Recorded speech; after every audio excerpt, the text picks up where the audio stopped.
I'm Amy Goodman. On Sunday, Haiti held a delayed presidential runoff election between the pop star Michel Martelly and the former First Lady Merlane Manigat. Final results are expected April 16th.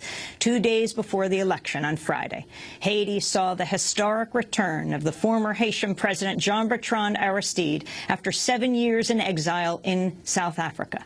Democracy Now! Was there every step of the way. We begin with Democracy Now!'s Sharif Abdel-Qadoos on the ground in Haiti when Aristide's plane landed. It's March 18th, and today is the day President Aristide is returning to Haiti after 7 years in exile.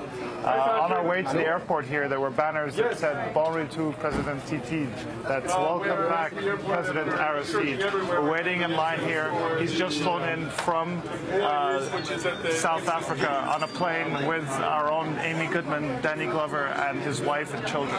We're walking right now to get on a bus, which is going to take us to the landing strip that Aristide's plane is going to land on.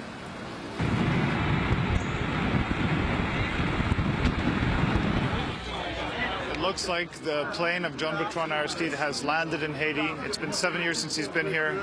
He was taken in what he called a modern-day kidnapping in the service of a coup d'etat backed by the United States in 2004. He is now back again in defiance of the United States.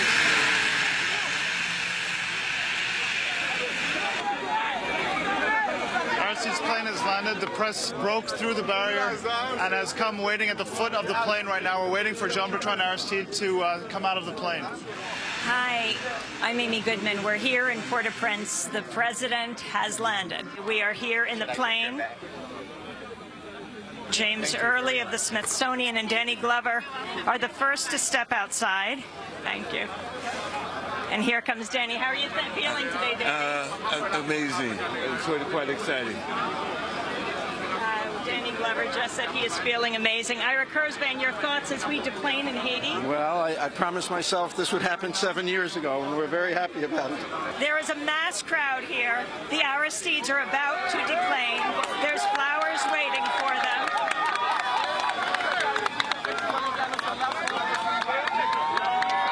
I'll be standing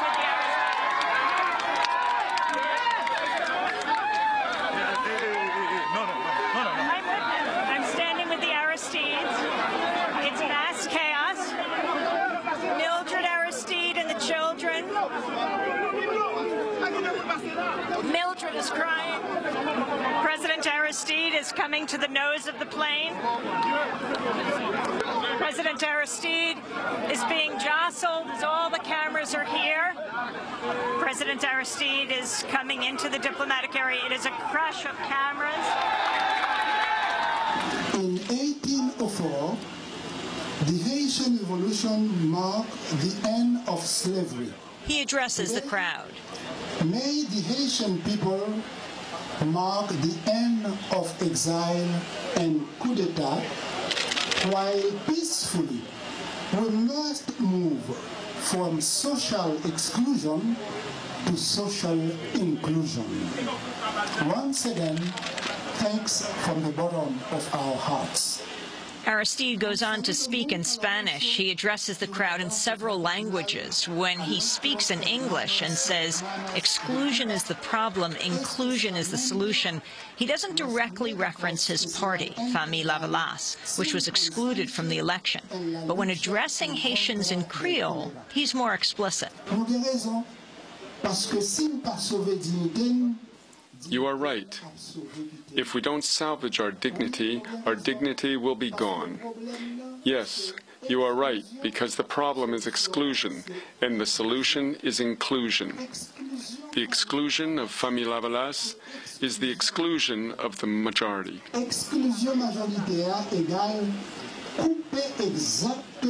exclusion of the majority means that you are cutting off exactly the branch that we are all sitting on. The problem is exclusion. The solution is inclusion of all Haitians without discrimination, because everybody is a person. Haiti, Haiti, the further I am from you, the less I breathe. Haiti, I love you, and I will love you always. Always. After the speech, President Aristide moves inside the airport to thank the delegation that helped bring him home. Democracy Now! Had the exclusive coverage of the flight. We stopped in Dakar, Senegal, and to see the Aristides' joy as they looked out on their country, on Haiti, was something that is hard to put into words. After 7 years in exile, the Aristides have returned, twice ousted in a U.S.-backed coup. In 1991, ousted for 3 years, then came back as president. Now in 2004, ousted again in a U.S.-backed coup. The U.S. flew him to the Central African Republic, but then a delegation led by Congressmember Maxine Waters and the Trans-Africa founder Randall Robinson. I covered this delegation. We flew to CAR, the Central African Republic. They got the Aristides and they brought them back to this hemisphere, to Jamaica, but they couldn't come back into Haiti and ended up in exile in South Africa for 7 years. Now the president returns not as president of Haiti, but as resident. James Early of the Smithsonian is one of the people who accompanied President Aristide home on this delegation. In fact, he had just been with him 3 weeks before in South Africa. I feel extraordinarily happy for a citizen of Haiti who has been placed in exile, and I feel extraordinarily happy for the citizens of Haiti who have expressed their admiration and pride and confidence in him.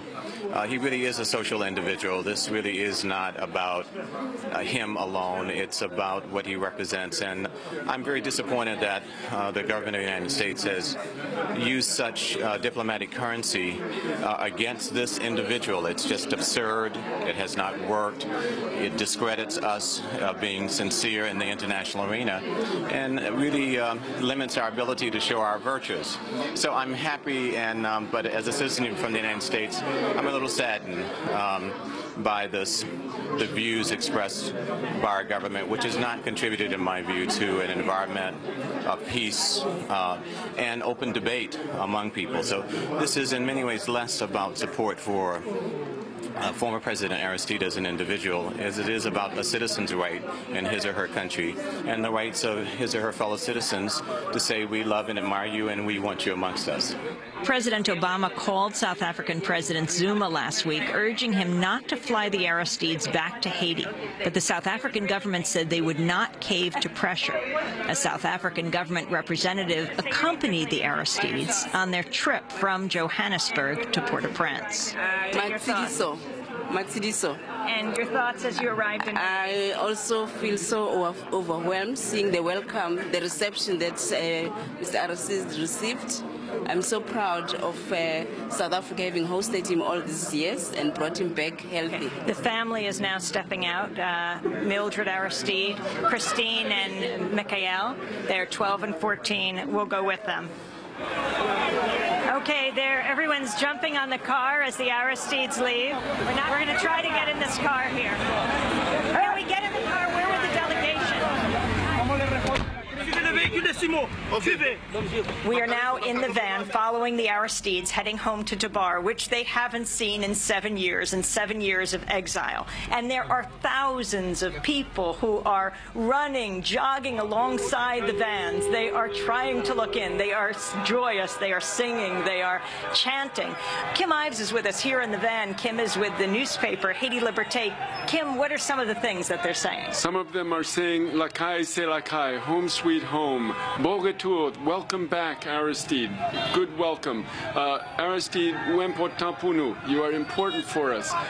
We see all sorts of different signs expressing love. Aristide, we love you. Aristide, we've been waiting for you. Finally, je viens. The days have been going by. It's so many signs of love. There is a crush of people who have accompanied the Aristides from the airport in Port-au-Prince to their home in Tabar. Tens of thousands of people, T-shirts that say Aristide, signs that say Bon Retour, Good Return, Cité Soleil, we support you, Pétionville, we support you. Now this is the historic home of the Aristides, which they were forced out of in the coup on February 29th, 2004. The crush of people when we got to Tabar was astounding. I mean, from the airport, tens of thousands of people were running and jumping, holding placards and signs. We got into the Aristides' house through a side window, but though friends are inside, there's so many people who have come out to greet the Aristides. It has been going on for hours. Just after we got in, at the front door, there was a huge clamor. And it was the Aristides coming in, but they could barely get in. They were being pulled through. First the children, then Mildred Aristide, then President Aristide himself.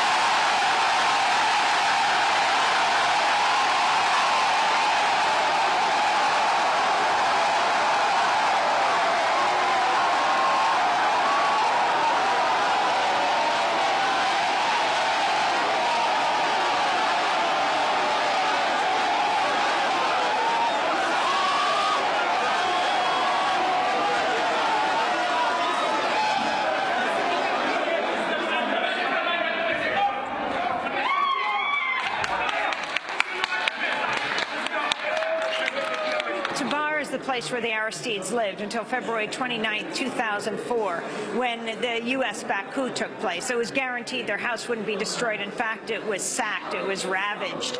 And the medical school that President Aristide established and took so much pride in, well, it was turned into a U.S. military barracks, and the students were then sent to Cuba to get a medical education. Some of them came here to greet President Aristide today. My name is Dr. Kobel. And did you train at the medical school, President Aristide's medical school? Yes, we start a medical school at Foundation Aristide University at 2001. After 2004, we go at Cuba to finish medical school, and now we are there in Haiti to help Haitian people. 2004, what happened to the medical school after the coup? In 2004, military take the medical school and put military base in the medical school. Which military? United States? United States military. After Aristide left, they take the university and to put a military base in the university. Over in the next room, I spot a close friend of the Aristides who's been deeply involved in their history. Well, Franz Gabriel, we meet again. The first time was in the Central African Republic, where the Aristides were sent in the coup of 2004. And then after the earthquake, we saw you at the airport. Talk about the significance of this day. You were with them. You went with them to the Central African Republic. I did. That was immediately after the kidnapping. Who kidnapped? We were kidnapped right out of this house. It was early in the morning, and they took us in a unmarked aircraft all the way to... Who took you? The military. The U.S. military. Yeah. From the U.S. Embassy here. Luis Moreno? Luis Moreno was the political attaché. And he was the one that knocked at the door, and then we opened up. And then he said to the president, he said, President Aristide, 10 years ago I was here to welcome you when you came back from exile. I'm sorry that I'm the one that has to accompany you today. And that's how we left the house, and we ended up at the airport in a big white plane with no registration number and a big American flag. And then, we took off, and then, we ended up in Central Africa after